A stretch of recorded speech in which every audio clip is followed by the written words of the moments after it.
Welcome back everyone, my name is संकेत। तो चलिए देखते हैं निफ्टी में जो है मंडे के दिन क्या हो सकता है। Okay, what could be the possible scenario. तो लास्ट टाइम हमने एक्सपेक्ट किया था कि मार्केट जो है शार्प फॉल करने के लिए रेडी है। Market little bit gap up open हो गया था।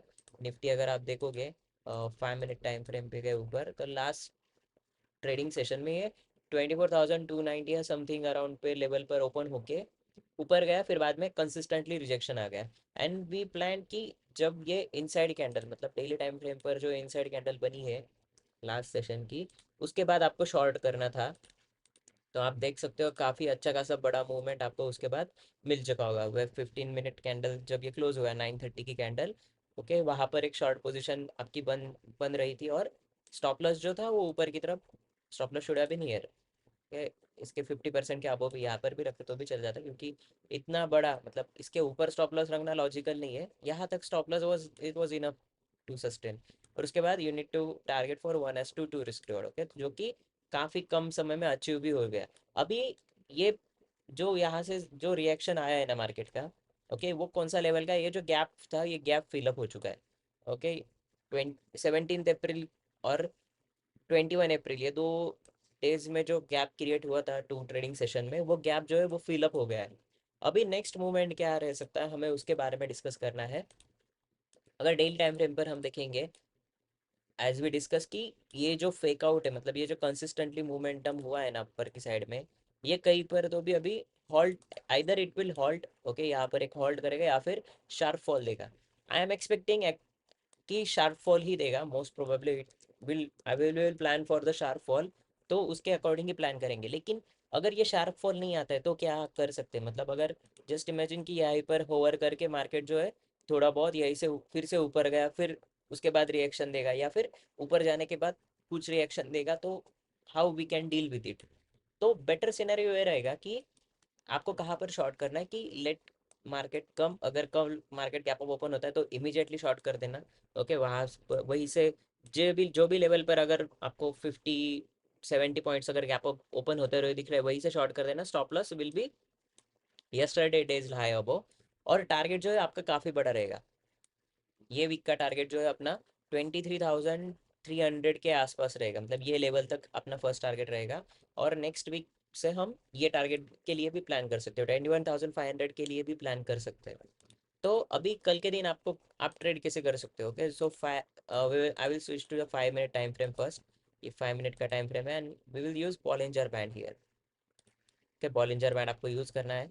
तो बॉलिंजर बैंड के जब भी आप, अगर जस्ट इमेजिन कल मार्केट गैप अप ओपन होता है, okay, little bit up gap up open होता है, और वहाँ से कोई रिजेक्शन कैंडल बनता है 5 मिनट टाइम फ्रेम पर, अगर कोई रिजेक्शन कैंडल बनता है, तो वहाँ से आप ट्रेड लेके ये लेवल तक स्टॉप लॉस रख सकते हो कि 24,180 के अराउंड आप स्टॉप लॉस रख सकते हो, कि उसके ऊपर अगर जाने की अगर वो कोशिश करेगा तो वी विल गेट आउट। और उसके बाद अगर कोई फिर से स्विंग बनता है, मतलब उसके ऊपर अगर जाने की कोशिश करेगा, तो so we will hit our stop loss, और टारगेट आपको नीचे की तरफ प्लान करना है। अगर स्टॉप लॉस हिट कर दिया, उसके बाद हार्डली एक स्टॉप लॉस होने के बाद से go for 2 SL maximum per day. आपको 2 SL के ऊपर स्टॉप लॉसेस नहीं लेने। 2 SL हिट होने के बाद एक तो ट्रे क्लोज कर दो। अभी ये फर्स्ट स्टॉप लॉस लेने के बाद सेकंड स्टॉप लॉस आपको कहाँ पर लेना है, कि जस्ट इमेजिन ये ऊपर की तरफ गया, ये स्विंग हाई ब्रेक करके ऊपर की तरफ गया, then it retrace and again इसने ऊपर की तरफ ब्रेक कर दिया। ओके, उसके बाद आपको एक यहाँ पर फिर से एक शॉर्ट एंट्री लेनी है, और वो जो नया वाला स्विंग है उसके ऊपर स्टॉप लॉस डाल देना है। ओके, वो सेकंड स्टॉप लॉस रहेगा आपका। वो स्टॉप लॉस अगर हिट हो जाता है, देन क्लोज द डे, फिर बाद में कोई चांसेस नहीं रहेंगे, क्योंकि मार्केट में अपसाइड का पोटेंशियल बहुत कम है, डाउन साइड में पोटेंशियल बहुत ज़्यादा है। क्योंकि ये ओवर स्ट्रेच जो जोन था ना इंट्राडे में, अगर आप I mean daily time frame पर अगर आप देखोगे, सो ये जो मार्केट ओवर स्ट्रेच हुआ है 21,800 से लेके 24,300 तक, तो ये ओवर स्ट्रेचिंग अभी इसका बंद हो, मतलब ये सेल ऑफ ही साइन दे रहा है कि ओवर स्ट्रेचिंग अभी क्लोज हो चुका है। Now we are ready to shift for the downward movement. Okay, तो ये भी एक जो इम्पल्सिव मूवमेंट यहाँ पर भी था, just a minute I will explain it to you. हम थोड़ा जूम करके देखेंगे। ये जो इम्पल्सिव मूवमेंट यहाँ पर ये जो बड़ा हुआ था ना, अगर मार्केट इसके नीचे जाता है, ओके, ये एरिया के अगर नीचे जाता है market 23,800, then we can see a very sharp fall. मतलब ये जो बाइंग ऐसा फास्ट आई है ना, वही उसी डायरेक्शन में हमें यहाँ पर शार्प फॉल देखने को मिलेगा। ये कहीं पर भी यहाँ पर रुकेगा नहीं मार्केट। बट इसकी एंट्री आप यहाँ पर नहीं ले सकते, यहाँ पर थोड़ा ट्रिकी हो जाएगा, आपको एंट्री यहीं पे कहीं लेनी पड़ेगी। और ये अगर ब्रेक करता है ना तो plan for a better target, easily उसमें से बाहर मत निकल जाना कि अरे अभी तो बहुत हो गया, अभी कोई कितना ही पुट साइड के प्रीमियम बढ़ेंगे, तो ऐसा नहीं है। यहाँ से एक्चुअली एक्चुअल गेम तो यहाँ से स्टार्ट होगा, मतलब ये लेवल भी ब्रीच करेगा, ये इजीली ब्रीच करेगा 23,300 will be easily breached in upcoming 2 और 3 सेशंस मैक्सिमम। इफ अगर ये रेंज ब्रेक होता है, अगर 23,800 ब्रेक होता है ना, तो 23,300 वी कैन सी इजीली, ये 500 पॉइंट का मूवमेंट आपको मिस नहीं करना है यहाँ पर। भले ही आप कोई टारगेट लगा दो या फिर अलर्ट लगा दो सिस्टम में, ओके, ये 500 पॉइंट्स का मूवमेंट आपको मिस नहीं करना है।